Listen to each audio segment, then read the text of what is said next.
have you seen those commercials with toothpaste where it's like, oh, 9 out of 10 dentists recommend, or anything along those lines? Right. Do you know what I mean? Mm-hmm. So, I've seen those a lot go around, right? Like this branding has like 9 out of 10, and then this other branding has like 4 to 5, right? So I don't think that really makes sense. So I was just hoping if you could elaborate on that. Like, have you ever been asked by a toothpaste company to recommend anything? It's mostly business as usual. That is to say that 99% of all toothpastes are good for the teeth. Right. But the thing is that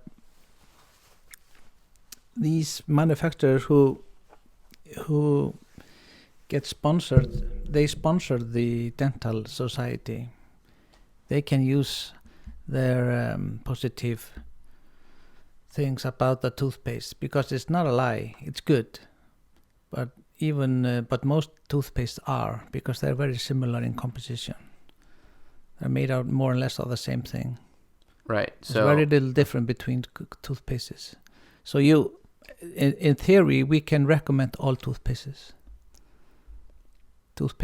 at all. Yeah. Most of them we can recommend because they're so similar, and they do a good job. I mean, they have fluor and they clean the teeth.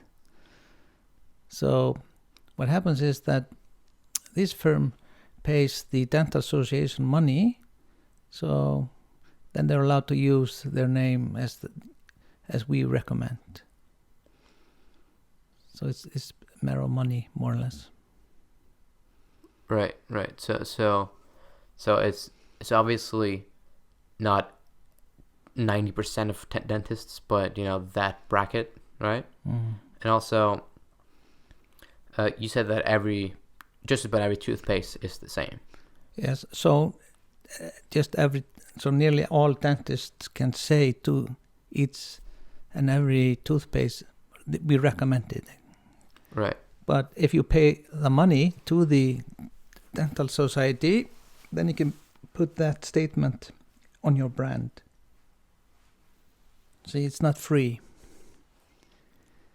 So the dental society gets money for recommending a certain brand of toothpaste. Right. So even though you can actually do it to everyone, but you can't brand it because you're not paying. It's only the manufacturer that pay to the dental society can stample and say that so many dentists recommend. So it's, but do you know if do you know any dentists like that have been asked to do like a survey or anything? No. Nobody. All right. Okay. So basically, does it matter what toothpaste you buy, or it's basically the same? It's basically the same. All right. We all, 99% of dentists recommend a use of toothpaste, and they're all more or less the same. So it doesn't matter which type you use, actually. Right. But is there different kinds, like, at all? Like, is it only one kind, or is... No, they are a little bit different between these toothpastes, of course. They are... Some have...